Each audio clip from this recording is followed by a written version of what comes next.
सिरसा जो है वो पंजाब राजस्थान का बॉर्डर है। Internet based and NCB trade data बताता है कि सिरसा, फाजिलका, हनुमानगढ़ जो बेल्ट है ये ड्रग्स की हॉटस्पॉट है। फिर भी इसे special drug affected district announce क्यों नहीं किया जा रहा? सबसे पहले तो मैं उनका ड्रग्स पे लेके जो हमारा फूड और ड्रग एडमिनिस्ट्रेशन है वो बहुत क्लोजली मॉनिटर कर रहा है सेल्स इलीगल ड्रग्स का और साथ साथ जो लो क्वालिटी ड्रग्स हैं।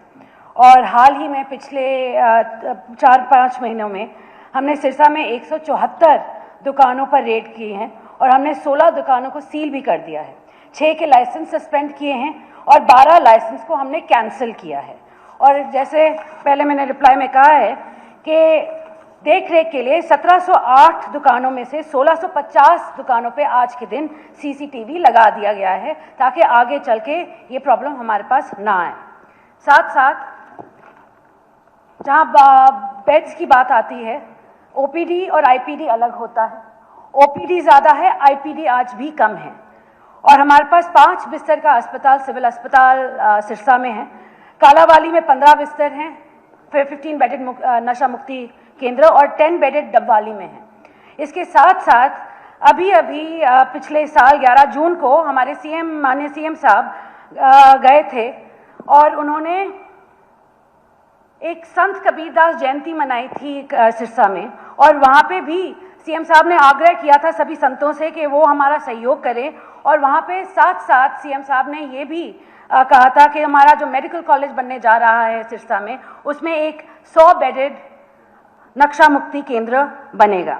इसके साथ साथ एलनाबाद और रानिया में भी सीएम साहब ने अनाउंस कर रखा है एक 20 बेडेड हॉस्पिटल और एक 10 बेडेड हॉस्पिटल टुगेदर। और बहुत ही बड़ी योजना भी अनाउंस की थी जो है मुख्यमंत्री जागृत ग्राम पुरस्कार योजना, जिसके तहत अगर आप अपना गांव ड्रग फ्री रखवा सकते हैं तो आप उस ग्राम पंचायत को पैसे मिलेंगे अपने पंचायत को, अपने गांव को ठीक करने के लिए, डेवलपमेंट करने के लिए। क्योंकि हमारे विधायक महोदय ने जो विषय उठाया है ये बड़ा महत्वपूर्ण है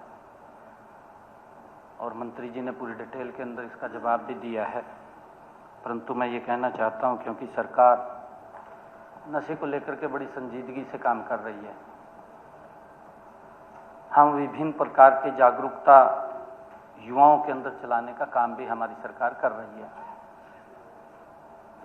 एक हमने क्षेत्रीय एक ऑफिस भी बनाया है जिसमें हमारे नियरेस्ट के स्टेट हैं, पंजाब है, हिमाचल है, हरियाणा है, राजस्थान, उत्तर प्रदेश और हमारा दिल्ली।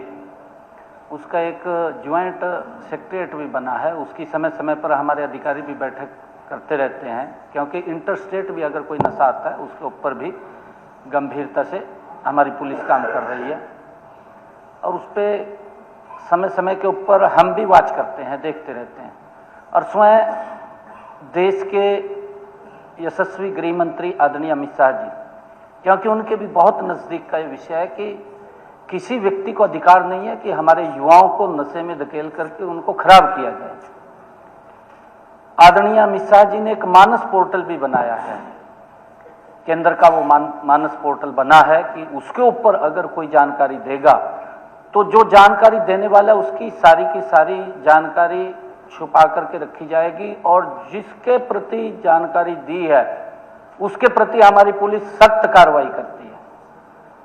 उसके ऊपर भी मैं ये कहूँगा क्योंकि ये सबका साझा विषय है, क्योंकि युवा हमारे प्रदेश की, देश की प्रॉपर्टी है और कुछ बैड एलिमेंट्स हैं जो हमारे युवाओं को खराब करने में लगे हुए हैं। अगर युवा नशे के अंदर चला गया, हमने इसको लेकर के जो जागरूकता कैंप चलाए, साइक्लोथॉन की जो चर्चा की, मैराथन, जब मैं हर महीने किसी न किसी डिस्ट्रिक्ट में जाता हूं माननीय अध्यक्ष जी, 25 से 30 हजार यूथ वहां पर आता है। एक मैराथन में तो स्वयं विधायक जी भी साथ थे जो सिरसा के अंदर हुई थी, शायद उसमें एक डबवाली में हुई थी, बड़ी मैराथन थी साइक्लोथॉन जब आई थी उसके अंदर। और हमने माननीय अध्यक्ष जी इसको जागरूकता के लिए हमारे जो संत हैं, संतों को भी हमने इसके अंदर इन्वॉल्वमेंट किया है कि आप जब समाज के अंदर अपना प्रवचन देते हैं तो उसके माध्यम से भी हम इस नशे से बारे में जरूर चर्चा करें ताकि हमारा युवा इसके अंदर ना फंसे। हमने खापों को भी इसके अंदर इन्वॉल्वमेंट किया है। जब हमारी साइक्लोथॉन यात्रा थी उसके अंदर हमने खापों का भी सहयोग लिया है और मुझे मिलते रहते हैं खाप के लोग भी, वो भी ये बात बोलते हैं कि हम इसके अंदर काम कर रहे हैं। हमारा सरकार का बड़ी संजीदगी से इसके अंदर काम कर रहे हैं, परंतु फिर भी इंटरस्टेट कोई ना कोई आ जाता है। परंतु हमारी पुलिस जहां से नशा चला है वहां तक जाती है और हम इसके ऊपर बड़ी कार्रवाई कर रही है। मेरा आग्रह है विधायक महोदय से भी और विपक्ष से भी, क्योंकि कई मुद्दे ऐसे होते हैं जो इस राजनीति से ऊपर उठ करके होते हैं। इसके ऊपर हम सब मिलकर के काम करने की जरूरत है। अगर कहीं पर भी आप लोगों को पुलिस को बताने की जरूरत है, उनसे हेल्प की जरूरत है, तो जरूर उसके अंदर आप कह करके उसके खिलाफ जरूर कार्रवाई करवाएं। हमने जो कोर जो नशा फैलाने वाले व्यक्ति थे उनके खिलाफ भी माननीय अध्यक्ष जी कार्रवाई की है। उनके मकान को कुर्क भी किया है, डिमोलिश भी किया है। ऐसे कोर जो नशा फैलाते थे उनको जेल के अंदर भी डाला है और जहां जो हमें जानकारी मिलती है तो हम उनके खिलाफ लगातार कार्रवाई करते रहते हैं ताकि हम अपने युवाओं को बचा सकें। मैंने कहा है कि युवा हमारी प्रॉपर्टी है और आदरणीय प्रधानमंत्री जी का जो विजन है कि हमारा युवा जब मजबूती से काम करेगा तो विकसित भारत गति से बनेगा, उसके अंदर हमारे युवाओं की बड़ी भूमिका है और हम चाहते हैं कि सभी मिलकर के इसके अंदर सहयोग करें।